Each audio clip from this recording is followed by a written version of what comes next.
আসসালামু আলাইকুম ওরহমতুল্লাহি ওবরাকাতুহ। বিসমিল্লাহ আলহামদুলিল্লাহ ওসসালাতু ওয়াসসালামু আলা রসুলিল্লাহ ওয়ালা আলিহি ও আসহাবিহি আজমাইন আমাবাদ। প্রিয় দর্শক শ্রোতা, কাছে কিংবা দূরে এই মুহূর্তে যে যেখান থেকে আমাদের সাথে যুক্ত হয়েছেন, আপনাদের সবাইকে আমন্ত্রণ জানাচ্ছি আরটিভির মাহে রমাদানের বিশেষ আলোচনামূলক অনুষ্ঠান বিআরবি ক্যালস নিবেদিত ইসলামিক সমাধানের আজকের পর্বে। আপনাদের সঙ্গে আমি আব্দুল কাহার রয়েছি। আজ আমরা একটা গুরুত্বপূর্ণ বিষয় নিয়ে আলোচনা করতে চাই, কথাগুলো শেয়ার করতে চাই, আর সেটি হচ্ছে রিজিক আল্লাহর হাতে। আমরা অনেক সময় এই রিজিক নিয়ে খুব পেরেশানিতে থাকি। কেউ কর্মের কথা বলছেন যে আমি কাজ করছি তাই রিজিক পাই, আবার কেউ আল্লাহ তাআলার উপরে পূর্ণভাবে তাকওয়া অবলম্বন করে তিনি রিজিকের চিন্তাগুলো করছেন। আবার কেউ কেউ রিজিককে শুধুমাত্র অর্থনীতির মধ্যেই সীমাবদ্ধ রেখেছেন, কিন্তু রিজিকের পরিধি কতটুকুন, রিজিক বৃদ্ধির উপায়গুলো কী কী আছে, কখন মানুষের রিজিকগুলো কমে যায়, ইত্যাদি বিষয়গুলো নিয়ে আমরা আলোচনা করবার চেষ্টা করব ইনশাআল্লাহ তাআলা। আর এই বিষয়ে গুরুত্বপূর্ণ আলোচনা করবার জন্য আমরা আমন্ত্রণ জানিয়েছি ঐতিহ্যবাহী প্রতিষ্ঠান মিসবাহুল উলুম কামিল মাদ্রাসার সাবেক অধ্যক্ষ শায়েখ ডক্টর শাহজাহান মাদানীকে।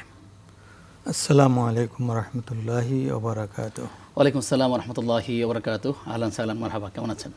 ধন্যবাদ, আছি আলহামদুলিল্লাহ, আল্লাহ পাক ভালো রেখেছেন মাহে রমজানের এই মুহূর্তে, আলহামদুলিল্লাহ। শুকরিয়া। প্রিয় দর্শক, আপনিও চাইলে আমাদের সাথে আয়োজনে যুক্ত হতে পারবেন। স্ক্রিনে দেখানো নম্বরে ফোন কলের মাধ্যমে আপনারা আপনাদের গুরুত্বপূর্ণ প্রশ্নগুলো আমাদেরকে জানাবেন। আপনার একটি প্রশ্নের মাধ্যমে অসংখ্য দর্শক শ্রোতা হয়তো তার মনের কথাগুলো বা উত্তরগুলো জানতে পারবে ইনশাআল্লাহ তাআলা। আমরা যাচ্ছি মূল আলোচনায়। শেখ, আপনি বিষয়টি শুনেছেন, আমরা বলেছি যে রিজিক আল্লাহর হাতে। মূলত রিজিক কি আসলে এই অর্থের মধ্যেই সীমাবদ্ধ কিনা? আমরা অনেকেই মনে করি রিজিক মানে হচ্ছে টাকা পয়সা, ধন দৌলত, এগুলোর মধ্যে সীমাবদ্ধ। আসলে বিষয়টা কি? না, এটা ঠিক নয়। রিজিক বলতে দুনিয়াতে মানুষ চলার জন্য, সমাজ চলার জন্য, রাষ্ট্র চলার জন্য যত দিক ও বিভাগ আছে সবগুলোই আমভাবে রিজিকের মধ্যে শামিল, যা আল্লাহ রাব্বুল আলামিন মানব গোষ্ঠীকে বা মানুষ ছাড়াও অন্যান্য জীবকে যেগুলো দিচ্ছেন সেগুলো এসব কিছু মিলিয়েই রিজিক। রিজিক শব্দটা আম, কিন্তু খাস না। এ কারণে আল্লাহ পাক বলেছেন রাযাকনাহুম, আমি রিজিক দিয়েছি। অর্থাৎ যার যেটা দরকার সেটাই তার জন্য রিজিক। যেমন আমি এখন নিঃশ্বাস নিচ্ছি, এই নিঃশ্বাসের সাথে যে বাতাসটা আমি গ্রহণ করতেছি এটা আমার জন্য এখন রিজিক। এইভাবে সব কিছুই আল্লাহ রাব্বুল আলামিন মানুষের জন্য, জাতির জন্য, দেশের জন্য রিজিক হিসেবে দিয়েছেন। জি, শুকরিয়া। আপনার কাছে আবার আসবো। আমাদের সাথে দর্শক যুক্ত আছেন। দর্শক আমাদের সাথে কে আছেন? আসসালামু আলাইকুম। আমি ওয়ালাইকুম আসসালাম থেকে রাহমাতুল্লাহ। নজরুল ইসলাম বলছিলাম। জি, নজরুল ইসলাম ভাই। আমি ধরেন কিছু টাকা জাকাত দিব, জাকাতের টাকা থেকে যে ধরেন 2 লাখ টাকা আছে, ধরেন সেই 2 লাখ টাকার মধ্যে আমি 2 লাখ টাকার মধ্যে কি 5,000 বের করে টাকা জাকাত দিব, না আমি আলাদা যদি কিছু থাকে সেই টাকা থেকে জাকাত দিব? জি, ঠিক আছে, আপনি থাকুন আমাদের সাথে, আমরা জানার চেষ্টা করছি। শেখ, উত্তর প্রশ্ন পেয়েছেন? হ্যাঁ, চমৎকার প্রশ্ন করেছেন। আসলে আপনি আপনার কাছে যত টাকা আছে সেখান থেকেই আপনি জাকাত দিবেন। জাকাতের জন্য আলাদা কোনো কিছু কারো কাছ থেকে আনারও দরকার নাই, আহরণ করারও দরকার নাই। যা আছে, আপনার যদি 2 লাখ টাকা থাকে এখান থেকেই 5,000 টাকা দিয়ে দেবেন। শেখ, জাকাত কোনটার উপর নির্ধারণ হবে? তার 2 লক্ষ টাকার উপরে জাকাত হয় কিনা বা কিভাবে হয়? এটা উনি উদাহরণস্বরূপ বলেছেন। জাকাত এখন যদি আপনি এই রৌপ্যকে ধরেন তাহলে 2 লাখ টাকায় জাকাত হয়ে যাবে। কিন্তু যদি স্বর্ণকে আপনি জাকাতের মেয়ার মনে করেন, মূল মনে করেন, তাহলে কিন্তু 2 লাখ টাকায় জাকাত হবে না। কারণ 1 ভরি স্বর্ণের দামই এখন 2.5 লক্ষ টাকার উপরে। তো এরকম 7.5 ভরি স্বর্ণের দাম যদি 2.5 লাখ টাকা করে ধরলে প্রায় 20 লাখ টাকার কাছাকাছি হয়ে যাচ্ছে। এত টাকা বা এতটুকু স্বর্ণ আপনার কাছে থাকলে আপনি জাকাত দেবেন। একজনই নেশার মালিক, একজন পুরুষ, তার হয়তো বা 5 লাখ টাকা আছে। এখন সে আসলে মূলত কোনটা হিসাব করবে এবং তার জন্য ইনসাফ কোনটা বা হাদিসের নির্দেশনা কোনটা? হাদিসের নির্দেশনা তো জাকাত দেওয়ার কথা বলা হয়েছে। 7.5 ভরি অথবা 52.5 তোলা রূপা, এই দুইটা আল্লাহর রাসূলের আমলে সমমান ছিল, 52.5 এবং 7.5 ভরি স্বর্ণের। কিন্তু এখন অনেক করছে, রৌপ্যের দাম অনেক কম তুলনামূলক। হ্যাঁ তুলনামূলক এটা অনেক কম আর ওইটা অনেক বেশি। এ কারণে ফেকার কিতাবে ফকিহিরা বলেছেন যে আনফালিল ফোকারা, ফকির যারা, মিসকিন যারা, তাদের উপকার যেটাতে হয় সেটা আপনি ধরে জাকাত দেবেন। এখন যদি আমরা এই রূপটা ধরি তাহলে এই গরিবের জন্য সুবিধা, তাহলে 2 লাখ টাকা 2000 টাকা করে যদি আনুমানিক কম বেশি হতে পারে এরকম বড়ি যদি হিসাব করা হয়, হ্যাঁ তাহলে আমরা এটাই দিতে পারি। তো আর আমার ব্যক্তিগত মতে যেটা, সেটা হচ্ছে স্বর্ণটা ধরাটাই উত্তম। এ কারণে যে আপনি যদি রৌপ্যটা ধরেন তাহলে এমন অবস্থা হবে অনেক সময় আপনি গরিব খুঁজে পাবেন না। অনেক গরিবের কাছেই 2 লাখ 2.5 লাখ টাকা ইজি আছে, তাদের ব্যাংকে আছে অথবা বাড়িতে আছে। গরিব খোঁজ করে আপনি পাবেন কম। তারপরেও যদি আপনি গরিবদের উপকারকে সামনে নিয়ে জাকাত দেন তাহলে ওই 52.5 তোলা রূপার মূল্যটা ধরে নেওয়াটাই ফকিহ বা ফেকার দৃষ্টিকোণ থেকে উত্তম। আর যদি তা না করেন আপনি স্বর্ণটাও ধরতে পারেন, সমস্যা নেই। জাযাকাল্লাহ খায়ের। একটি বিষয়ে যদি আপনি আমাদের জানান যে আসলে হালাল উপার্জন, আমরা অনেকেই সালাতের প্রতি খুব মনোযোগী হই, সিএমের প্রতি খুব মনোযোগী হই বা অন্যান্য দান সৎকারের প্রতি মনোযোগী হই, কিন্তু সেই তুলনায় হালাল রিজিক উপার্জন করতে হবে এখানে আমাদের খুব মনোযোগীটা খুব কম, কিংবা আমাদের আমলটা খুব কম। আসলে গুরুত্ব কতখানি? চমৎকার একটা প্রশ্ন করেছেন। আল্লাহ রাসূল সাল্লাল্লাহু আলাইহি ওয়াসাল্লাম বলেছেন, লা ইয়াদখুলুল জান্নাতা জাসাদুন গুযিয়া বিল হারাম। একবারে সরাসরি হাদিস এবং সহিহ হাদিস, যে ওই শরীর জান্নাতে যাবে না, বেহেশতে যাবে না যেই শরীরের ভিতরে হারাম ঢুকেছে, হারাম গেজা, হারাম খাদ্য, হারাম পানীয় এগুলো ঢুকেছে, সেই শরীর জান্নাতে যাবে না।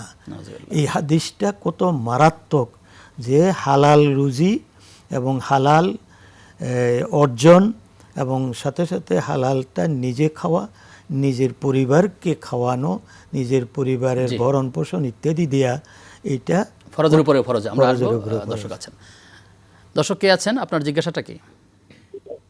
আসসালামু আলাইকুম। ওয়ালাইকুম সালাম ওয়া রাহমাতুল্লাহ। জি, আমার একটা আত্মীয় রয়েছে, আমার খালামণি, তাকে হচ্ছে সম্পত্তি থেকে বঞ্চিত করা হচ্ছে তার শ্বশুরবাড়ি থেকে। তো একজন পিতার কি হক রয়েছে যে সে তার একটা সন্তানকে সম্পত্তি ভাগ দেবে এবং অপরকে সম্পত্তি ভাগ দেবে না? জি, আপনার প্রশ্ন আমরা পেয়েছি, শেখ উত্তর দিবেন। চমৎকার একটা প্রশ্ন করেছেন। বর্তমান সমাজে এটা কিন্তু অনেক ফ্যামিলিতে এমনটা ঘটে, একবার অহরহ ঘটতেছে, যে এক ছেলেকে বেশি দিচ্ছে, আরেক ছেলেকে কম দিচ্ছে, এক ছেলেকে দিচ্ছে, আরেক ছেলেকে বঞ্চিত করছে। এটা অহরহ হচ্ছে।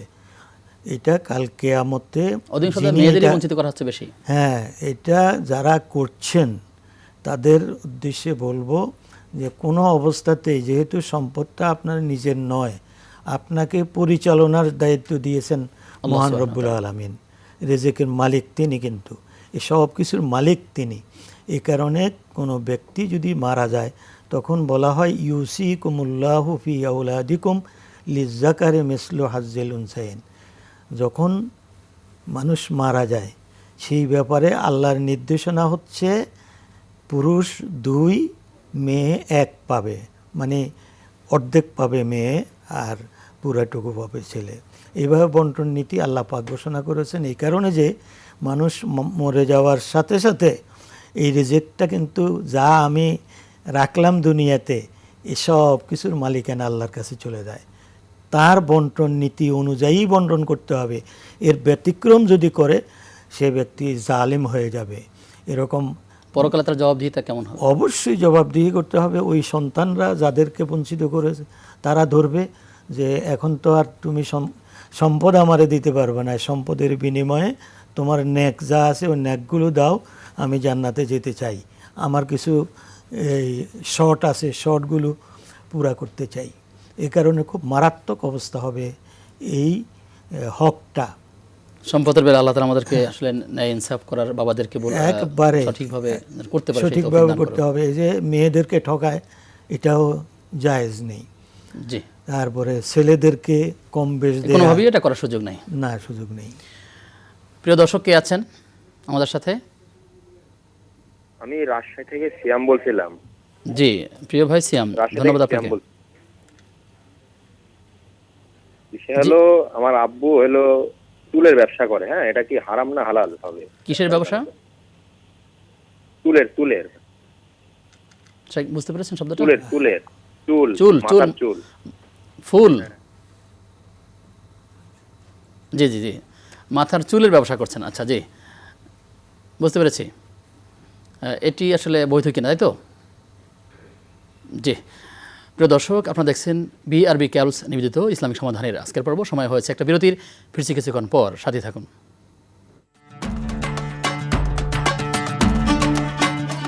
দীর্ঘপথ পাড়ি দিয়ে মানুষের আস্থা পাওয়া দেশের একমাত্র কেবল বিআরবি কেবল, বাংলাদেশের সবচেয়ে নির্ভরযোগ্য কেবল। পুরাতনও নয়, স্ক্র্যাবও নয়, শতভাগ আমদানিকৃত 99.99% পিউরিটি সম্পন্ন উন্নত মানের কপার, আন্তর্জাতিক মান, সেরা ফায়ার রেজিস্ট্যান্স সহ জীবন সাজাতে, জীবন বাঁচাতে বিআরবি কেবলস।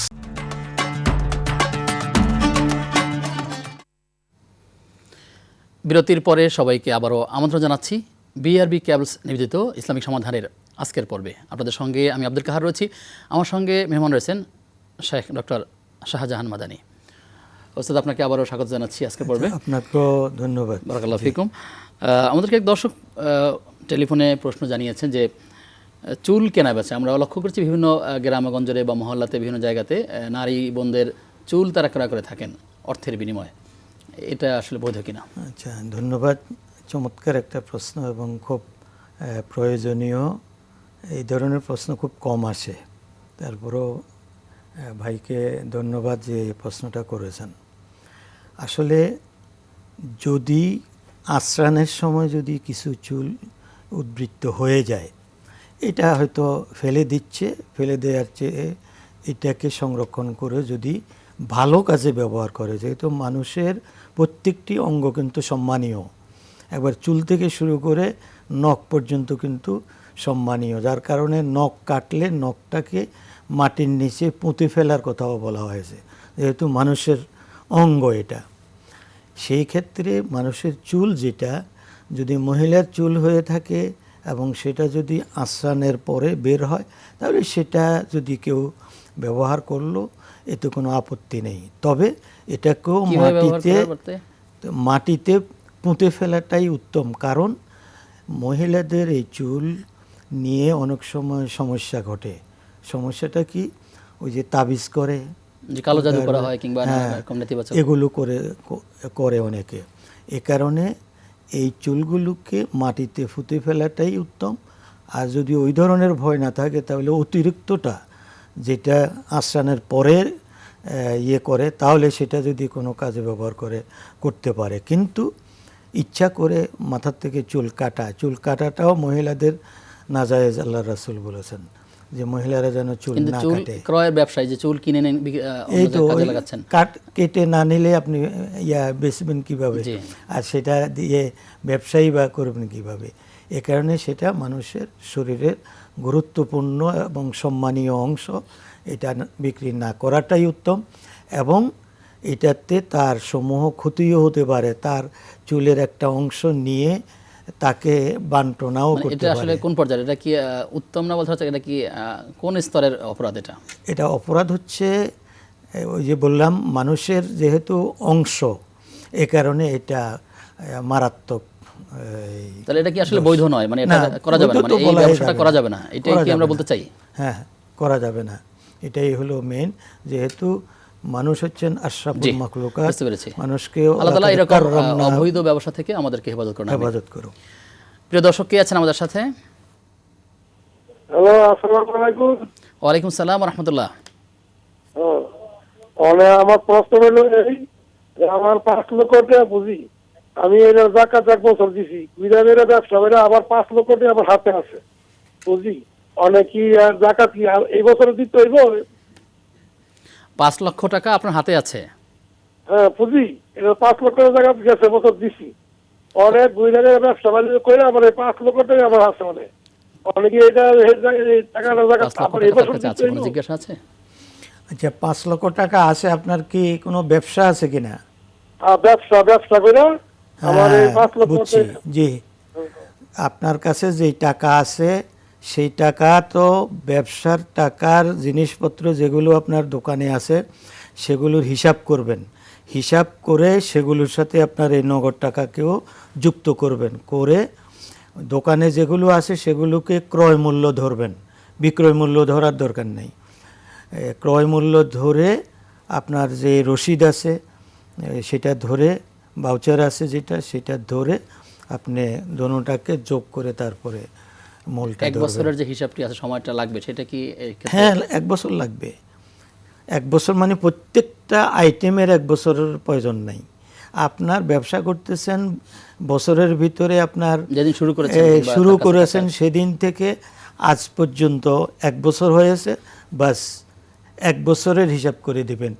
এটা করার প্রয়োজন নেই যে এটা কিনছি আমি আজকে 6 মাস হয়েছে, আরেকটা কিনছি 3 মাস হয়েছে, এই ভাগ করার কোনো সুযোগ নাই।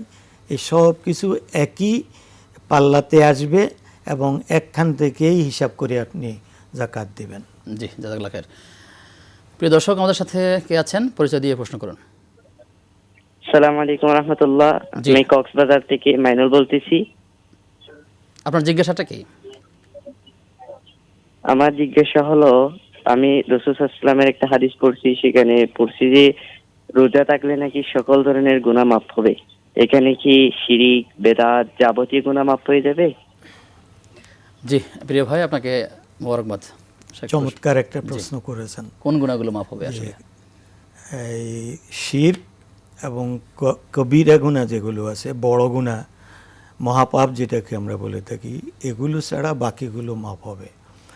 শিরকটাকে আল্লাহ পাক ক্ষমা করবেন না যতক্ষণ না তিনি তওবা করে জীবনে আর শিরক করবেন না। এই তওবা না করা পর্যন্ত শিরক মাফ হওয়ার কোনো সুযোগ নেই। ইন্নাল্লাহা লা ইয়াগফিরু আন ইউশরাকা বিহি ওয়া ইয়াগফিরু মা দুনা যালিকা লিমান ইয়াশা। আল্লাহ পাক বলছেন যে শিরকটা তিনি মাফ করবেন না, এটার যে বাদে যত গুনাহ আছে অন্যগুলো মাফ করে দেবেন। আর কবিরা গুনাহ যেগুলো, যেমন আল্লাহ না করুক কেউ জিনা করেছে, মিথ্যা বলেছে ইত্যাদি, অন্যের হক নষ্ট করেছে, এই যে মহাপাপগুলো, এগুলোর জন্য তওবা করতে হবে। আপনি অন্যের হকের কথা বলেছেন। যদি কেউ কারো টাকা আত্মসাৎ করে কিংবা সম্মান হানি করে কিংবা তার ব্যাপারে মিথ্যা বলে, মানুষকে কষ্ট দেয়, অপরের হক নষ্ট করে, সে থেকে তওবা মানে তার থেকে ক্ষমা নিতে হবে কিনা? চমৎকার প্রশ্ন করেছেন। হক 2 প্রকার, একটা হলো হুকুকুল্লাহ, আল্লাহর হক, আর একটা হলো হুকুকুল ইবাদ, বান্দার হক। বান্দার হক আল্লাহ কোনো সময়ে মাফ করবেন না, এটা নিজামের মধ্যে নেই না। শুধু আল্লাহর হক যেটা, যেমন সলাত, আপনি কোনো কারণে কাজা করেছেন, ভুলে গিয়েছেন ইত্যাদির কারণে যেটা হয়েছে, আল্লাহর কাছে ক্ষমা চাইলে আল্লাহ পাক গাফুরুর রহিম ক্ষমা করতে পারেন।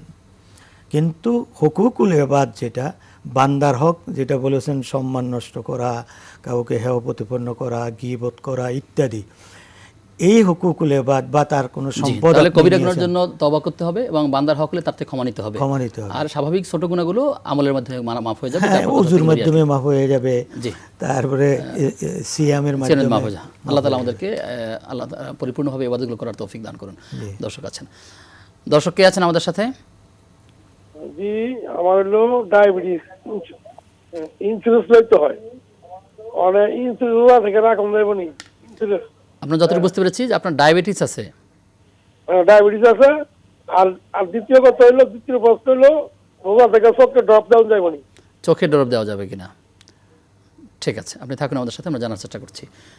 অনেকে এই যারা রোগী তারা ইনসুলিন নিতে চাচ্ছেন বা নিচ্ছেন, এটা নেওয়া যাবে কিনা এবং চোখে ড্রপ দেওয়া যাবে কিনা? জি, এটা এখন বর্তমানে কমন রোগ হয়ে গিয়েছে। এই অনেকেরই, শতকরা প্রায় 70-80 জনেরই ডায়াবেটিস রোগ আছে। আল্লাহ রহম করুন সবাইকে, আল্লাহ হেফাজত করুন সবাইকে। এখানে যেহেতু ইনসুলিনটা পেটে যায় না, ইনসুলিনটা শক্তি যোগায় না, শুধু ইনসুলিন তৈরির জন্য শরীরে যে ঘাটতি মানে আছে খাদ্যের কোনো কাজ করছে না, খাদ্যের কাজ বা পানীয়। করছে না, এ কারণে ইনসুলিন নেওয়া যাবে।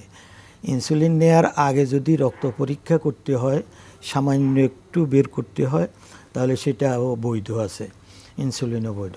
এমনিভাবে ডাক্তারকে জিজ্ঞাসা করতে হবে যে আমি যে চোখে ড্রপটা দিচ্ছি, এই ড্রপটা কি আমার পেটে যাবে কি না। যদি পেটে যায় তাহলে কিন্তু সিয়ামের ক্ষতি হবে। আর যদি পেটে না যায়, শুধু চোখের মধ্যে এমনি দিয়ে আপনি বসে আছেন, ভিতরের রগের দিকে না যায়, তাহলে চোখে ড্রপ দেওয়া যাবে। আর যদি দিয়ে এরকম চিত হয়ে অনেক সময় নাকে দিলে বা মুখে চলে আসে অনেক ক্ষেত্রে, হ্যাঁ, তো এই ধরনের করলে কেউ ফেলে দিবে। ফেলে দিবে। জি, জাযাকাল্লাহ খায়ের। আমরা যে বিষয়ে আপনাদের কথা শুনছিলাম, রিজিক আল্লাহর হাতে, আপনি আমাদেরকে বলবেন যে কোন কোন আমলের মাধ্যমে মানুষের রিজিক বৃদ্ধি পেতে পারে, সেই আমলগুলো কি? একবারে সহজ হিসাব, 1 নম্বরে হচ্ছে আল্লাহর ইবাদতটা যথাযথভাবে, আল্লাহর নির্দেশনাবলীগুলোকে যথাযথভাবে করার মাধ্যমে আল্লাহ পাক রিজিক দেবেন। যেহেতু তিনি ওয়াদা করেছেন যে আমি আমার বান্দাকে রিজিক দেব, যদিও অন্যদেরকেও রিজিক দিচ্ছেন, যেহেতু তিনি সৃষ্টি করেছেন সবাইকে রিজিক কমনভাবে দেবেন, কিন্তু যারা আল্লাহর খাস বান্দা তাদেরকে রিজকে হালালের ব্যবস্থা আল্লাহ পাক নিজেই করবেন।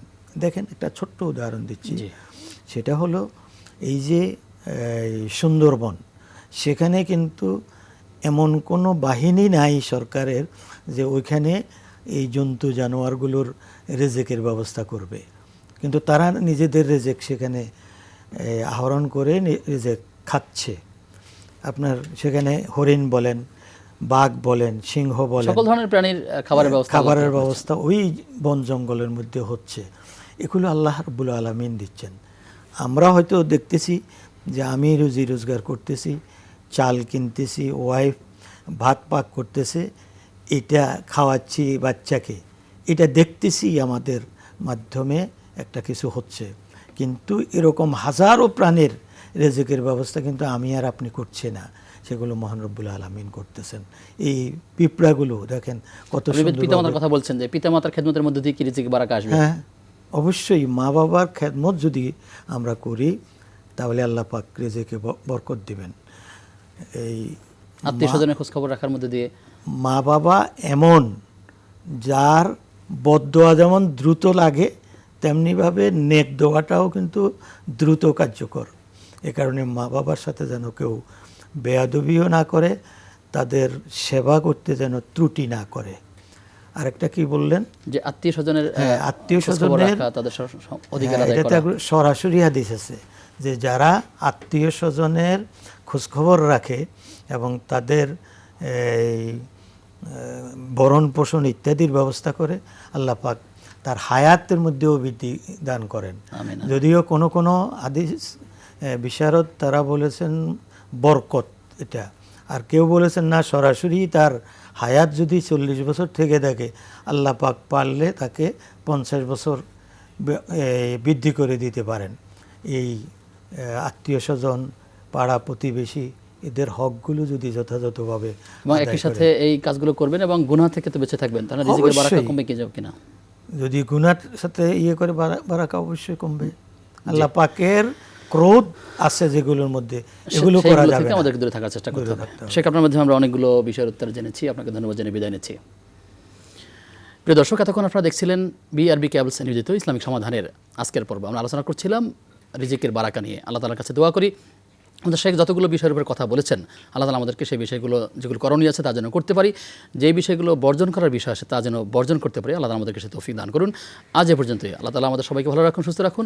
আসসালামু আলাইকুম ওয়া রাহমাতুল্লাহি ওয়া বারাকাতুহু।